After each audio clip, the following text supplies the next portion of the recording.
Geese. We stood there watching. The geese were unafraid. Life is so wonderful sometimes. They took off honking all the way, over the rivulets, then the harbor, my heart melting, I watching them fly wing to wing, my heart streaming as the water flowing from the pond into the body of the sound of the birds flying above. No, skimming over the water, wing to glorious wing, flapping up and down. No, making an arc through air, quickly, but not so quickly, that you couldn't see them, not like a hummingbird, not like an eagle, somewhere in between.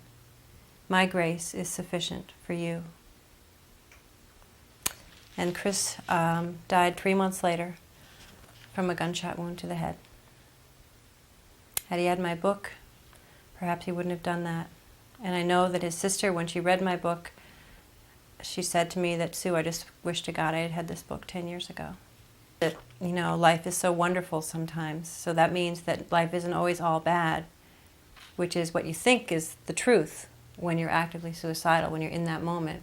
But obviously his life wasn't always all bad. But he just didn't get through that moment. And he missed more of these kinds of moments. Well, there was a book written, and it states in the book that there were roughly 50,000 people that died in Vietnam. And since Vietnam, over 150,000 people have committed suicide as a result of serving in Vietnam.